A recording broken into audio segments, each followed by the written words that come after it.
सुयशा ने अपने पिताजी का कहना मान लिया और सुयशा ने अपने पिताजी का कहना मानकर सुयशा भगवान शंकर के पार्थिव शिवलिंग का निर्माण कर रही है। पार्थिव शिवलिंग का निर्माण कर रही है और पार्थिव शिवलिंग का निर्माण कर कर पूजन कर कर विसर्जन कर रही है। केवल 7 दिन सुयशा को निकले थे भगवान शंकर के शिवलिंग का निर्माण कर कर पूजन करने में, केवल 7 दिन।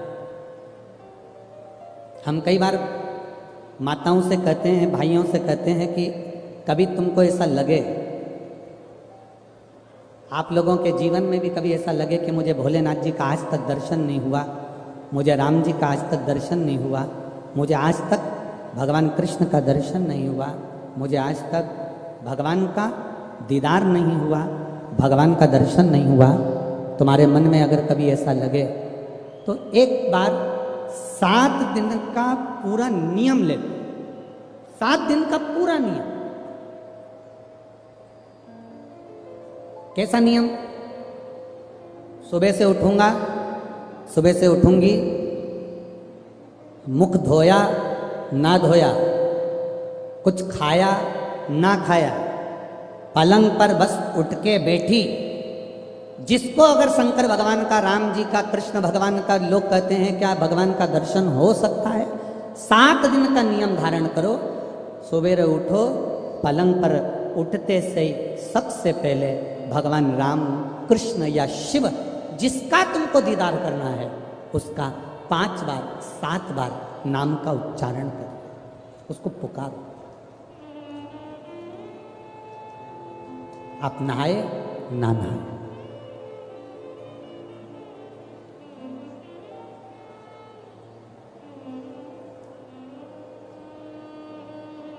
एक पत्र कल आया था, दतिया की कोई माताजी ने लिखा था।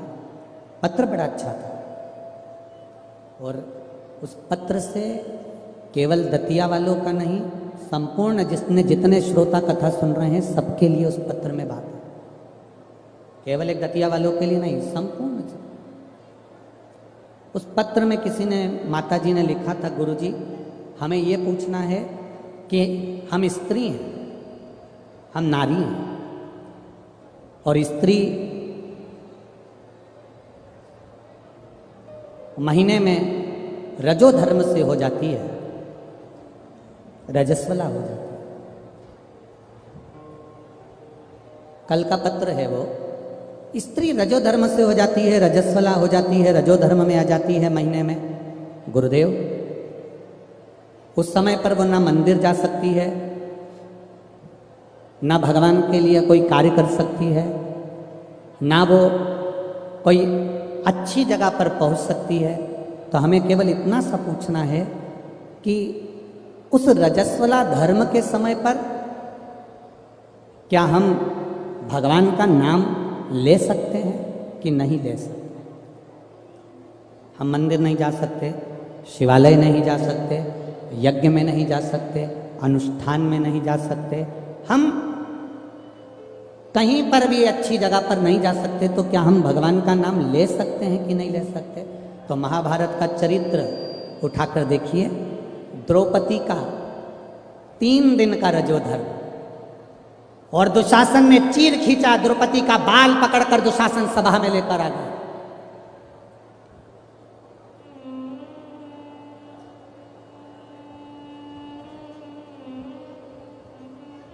तीन दिन का रजोधर्म है द्रौपदी का और बाल पकड़कर दुशासन सभा में लेकर आए। और द्रौपदी ने सबसे निवेदन करा, द्रौपदी ने सबसे कहा, सबसे प्रार्थना करी, सबसे बोला, पर कोई साथ नहीं दिया। तब गुरु बाबा के कहने पर द्रौपदी ने भगवान कृष्ण को पुकारना प्रारंभ करा, भगवान को आवाज लगाना प्रारंभ करा। अब ये प्रश्न का उत्तर है तुम्हारा। पलंग पर भी पड़े हो ना तो भगवान का नाम लेने में कभी संकोच मत करना। बीमारी में भी पड़े हो ना, भगवान का नाम लेने में कभी संकोच मत करना। बीमारी में, मल और मूत्र में भी पड़े हो तो भगवान का नाम लेने में कभी संकोच मत करना। और अगर आप रजोधर्म में भी हो, पूजन नहीं कर सकते, कहीं जा नहीं सकते, पर नाम लेने में कभी संकोच मत करना, क्योंकि जीवन का क्या भरोसा,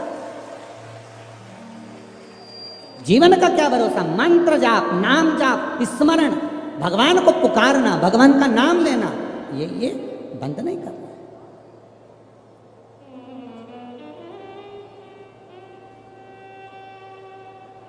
अरे खाना ना छोड़ा, पीना ना छोड़ा, हरि भजन क्यों छोड़ दिया।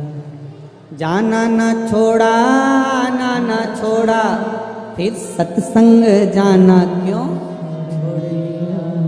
भगवान का नाम लेने में, भगवान का स्मरण करने में, भगवान का कीर्तन करने में, हाँ आप श्रेष्ठ जगह पर मत जाइए, किसी वस्तु को मत छुओ। यहाँ तक शास्त्र कहता है कि अगर किसी ब्राह्मण, संत, गुरु और भगवान के लिए भोजन भी बन रहा है और आप रजो धर्म से हो, तो भोजन पर दृष्टि भी मत दो। यहाँ तक शास्त्र कहता है, यहाँ तक शास्त्र कहता है। अगर भोजन बन रहा है तो भोजन पर हमारी दृष्टि भी ना जाए। और भगवान का नाम ले सकते हो, आप उसे पुकार सकते हो।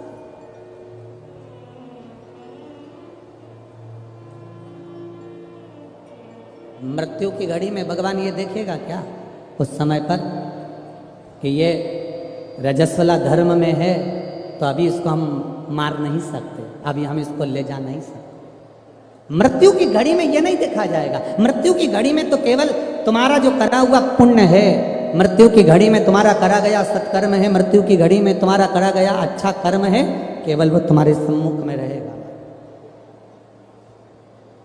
पुकारो, भगवान के नाम को पुकार सकते हो, बुला सकते हो परमात्मा को, पुकार सकते हो परमात्मा को, बोल सकते हो भगवान को।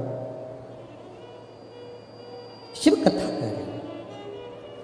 सुयशा ने अपने पिता के कहने पर पार्थिव शिवलिंग का निर्माण किया, पूजन। बहुत सावधानी से सुनना। रजस्वला धर्म के अंतर्गत नारी भोजन भी बन रहा है तो उस पर दृष्टि ना दे।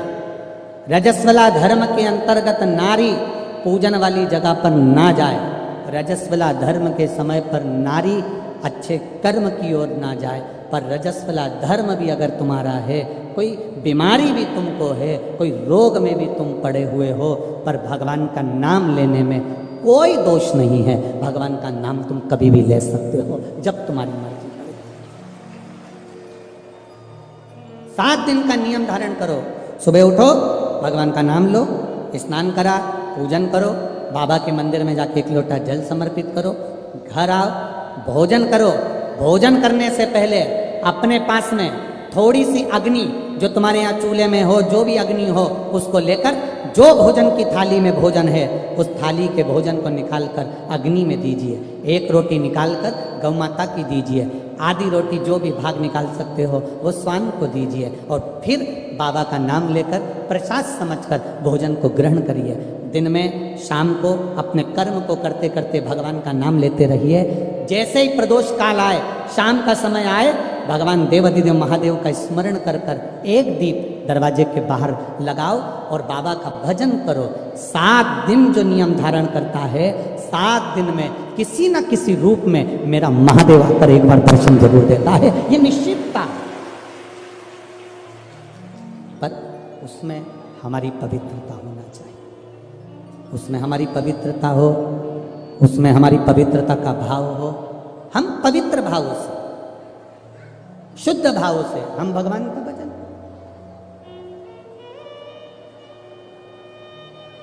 हम तो यहां तक कहेंगे, ये पार्थिव शिवलिंग का आप लोग निर्माण करते हो ना, जितने लोग भी पार्थिव शिवलिंग बनाने के लिए बैठते हो, करोड़ों में शिवलिंग बने, तो बनाते बनाते अगर किसी को उपज भी हो जाए ना, अब मैं थक गई, मैं नहीं बना रही, तो ये बोलने से पहले ही तुम जब शिवलिंग बनाओ और बनाते बनाते तुम्हारे शरीर में ऐसा लगे कि अब मैं थक गई, किसी से मत बोलो कि मैं थक गई, अब मैं नहीं बनाऊंगी, ये मत बोलो। मैं थक गई, ये मत बोलो, या ये मत बोलो कि अब मैं तो नहीं बना रही, अब मैं थक गई, तू चल रही क्या मेरे साथ वापिस, ये भी मत बोलो।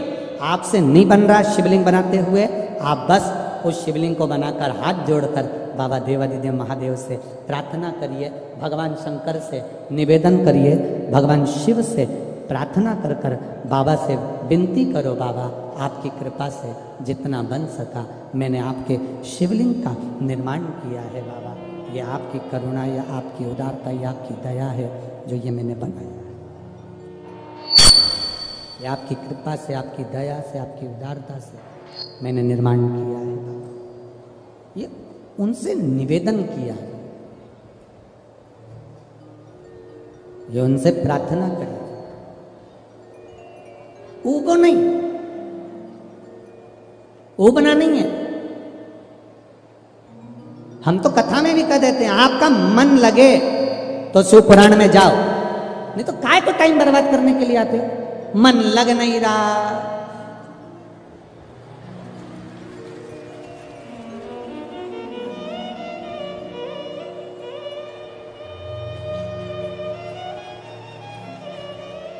मन लग नहीं रहा, रत्ती भर गई और पूरी डेंटिंग पेंटिंग करके आई। 2 घंटे तक लाइन खींची, डब्बा भरा। एक दिन पहले उसके पास भी गई, धागा वाली के यहाँ, वहां भी पहुंची। क्यों आए? कौन ने कहा तुमको कि कथा में जाना जरूरी है? कोई तुमको कहा कि भीड़ बढ़ाने जाओ? तुम्हारा मन लगे तो शिव महापुराण की कथा में आकर बैठो, नहीं लगे तो कथा में भी मत जाओ, अपने घर में मूंगफली सेको और 3 टाइम खाओ। समय बर्बाद करने मत जाओ। मन लगे, शिव कथा कर रही है, मन लगे तो महादेव के मंदिर में जाके 1 लोटा जल चढ़ाना। मन नहीं लगे ना, जबरदस्ती मत जाना कि मैं तो बाबा सियोर वाला महाराज ने कहा है तो जाना तो पड़ेगा। ना ना ना, बिल्कुल मत जाओ, बिल्कुल मत जाओ। मन करे तो वो कहते हैं ना, दिल तुझको दिया ये क्या कर दिया, अपना मन, अपना दिल, अपना हृदय परमात्मा को दे। और जिस दिन तुम परमात्मा को पहचान लो उस दिन परमात्मा तुम्हारा और तुम परमात्मा। यहाँ इतनी ये दतिया की माताएं हैं, बहुत चतुर हैं। इधर साइड की माताएं बहुत चतुर। इधर की माताएं इतनी चतुर होती हैं कि शादी विवाह में अगर गणेश जी नहीं मिलते हैं तो ये गोबर का और मिट्टी का गणेश बनाकर मटकी पे रखकर पूजन कर देती हैं। और मिट्टी का भी गणेश नहीं मिलता, गोबर का भी गणेश नहीं मिलता, तो यहाँ की माता इतनी विद्वान है कि गुड़ की ढेली को तोड़कर आधी ढेली का गणेश जी बना देती और आधी ढेली का भोग लगा देती है। और गणेश सरकार सही है, यहाँ की माता इतनी विद्वान है कि गुड़ की ढेली को, आधी ढेली को फोड़कर गणेश जी बना देगी और आधी को, हमारे यहाँ महाराष्ट्र में भी कहते हैं महाराज, गुलाचा गणपति और गुलाचा मेवा, मतलब गुड़ का ही गणपति और गुड़ का ही नैवेद्य भगवान को भोग लगा। दतिया की माताएं भी इतनी विद्वान है। जब गणेश जी नहीं मिलते, गोबर नहीं मिला, मिट्टी नहीं मिली, शादी के समय पर तुरंत घर की जो बुजुर्ग माँ होती है वो कह देती है गुड़ की खोड़ी रखिए ना, आधा टुकड़ा तोड़ मटकी पे रख दे, गणेश जी हो गए। भोग लगाने के लिए कुछ भी नहीं है ना, जो आधा गुड़ का टुकड़ा है ना उसी को भोग लगा दो। क्यों? गुलाचा गणपति और गुलाचा नैवेद्य, भगवान गणेश भी यही है और भोग भी उनका यही। ये हमको पहचानना। बूढ़ी माता पहचान गई कि गुड़ की ढेली में गणपति है और पूरे शादी में वो गुड़ का गणेश पुजाता रहा, पुजाता रहा, पुजाता रहा और गणेश जी भी आशीर्वाद देते रहे, क्योंकि वो बूढ़ी माँ ने पहचान लिया कि मैं गुड़ की ढेली में भी हूँ। जिस दिन हम पहचान गए कि ये जितने आए हैं और जितने भगवान के भजन करने वाले हैं, संसार में रहने वाला जलचर, थलचर, वायुचर जितने जीव हैं, जिस दिन हम पहचान गए कि इनके अंदर भगवान है और सब में परमात्मा समाया है, उस दिन मेरे शंकर को मिलने में देरी नहीं लगेगी, वो मिल जाए। गुलचा गुलाचा गणपति और गुलाचा आधा ये हम समझ नहीं पा रहे हैं भगवान।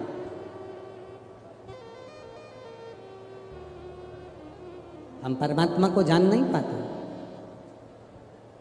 सुयशा ने भगवान शिव जी की आराधना करी, पार्थिव शिवलिंग का निर्माण करने के लिए बैठी और जो निर्माण करा, मात्र 7 दिन निकले थे सुयशा को, देवादिदेव महादेव प्रकट हो गए। मांग सुयशा, क्या चाहिए तुझको? सुयशा कहती है मैं आपके चरणों की दासी बनना चाहती हूं, मैं आपके चरणों की दासी बनना चाहती हूं। भगवान कहते हैं सुयशा, कितनी सुंदर बात देवादिदेव महादेव ने कही है, कितनी सुंदर। सुयशा कह रही है मैं आपके चरणों की दासी बनना चाहती हूं, चरणों की दासी। देवादिदेव महादेव ने कहा सुन सुयशा, मेरी धर्म पत्नी पार्वती मेरे साथ में है, मैं दूसरी नारी को अपने करीब भी नहीं आने देता। हाँ सुयशा, तो मेरे स्वरूप का स्नान करा, पूजन करा, अर्चना कर, निवेदन कर, बेलपत्र चढ़ा, पुष्प चढ़ा, मैं तुझे फल दूंगा। पर सुयशा तू कहे कि मैं पार्वती जी का स्थान ले लूं, तू कहे कि मैं संगनी बन जाऊं, ये नहीं हो सकता। सुयशा, ऐ सुयशा, संत, साधु, सन्यासी, तपस्वी, साधक, उपासक, भगवान शंकर कहते हैं संत, साधु, सन्यासी, तपस्वी, साधक, उपासक, अगर इनके सामने एक लकड़ी की स्त्री भी आ जाए ना, तो संत साधु को उसका स्पर्श तक नहीं करना चाहिए और श्रेष्ठ संत माना जाए। वो साधु, वो तपस्वी, एक लकड़ी की भी स्त्री अगर कोई बनाकर सामने रख दे, उसका स्पर्श ना, उसका स्पर्श।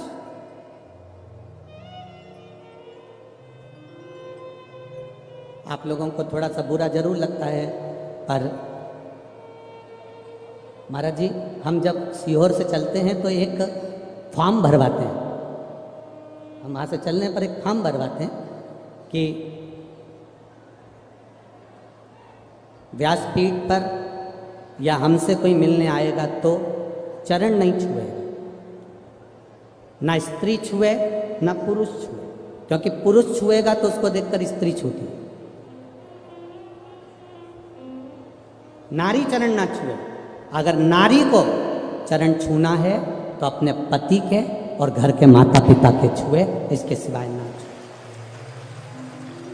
हाँ, आपका मन कर रहा है कि हम गुरु के चरण छूना है, तो आपसे निवेदन है गुरु के चरण छुओ, पर दूर से छुओ, आपको स्पर्श नहीं होना चाहिए। स्पर्श था एक जरा सा साड़ी का पल्लू माता जानकी जी का, केवल साड़ी का पल्लू उड़ के तुलसी जी के क्यारे पर चला गया, साड़ी का पल्लू। पुष्प वाटिका में मां जानकी जी पुष्प लेने के लिए गई थी। उसी समय पर गुरु बाबा ने जनकपुरी में राम जी को भी भेज दिया था, जाओ जरा पुष्प लेकर आओ। राम जी सीता जी को देख लिए, सीता जी राम जी को देख ली, और पुष्प लाने के लिए गुरु बाबा ने भेजा था। जब बाबा जी ने पुष्प लाने के लिए भेजा और पुष्प लेने के लिए राघव जी जब गए तो पुष्प लेकर, तुलसी के दल लेकर वो आ गए। तुलसी के दल भी ले आए और पुष्प वो लेकर आए। अब गुरु विश्वामित्र जी के सामने शालिग्राम जी थे, और गुरु विश्वामित्र जी शालिग्राम जी के लिए पुष्प और तुलसी के दल बुलवाए। कहा लाओ जरा, राम जी तुलसी लिया है, पुष्प लिया है, विश्वामित्र जी के सामने, गुरु जी के सामने कह दिया, गुरुदेव ये पुष्प, ये तुलसी के दल,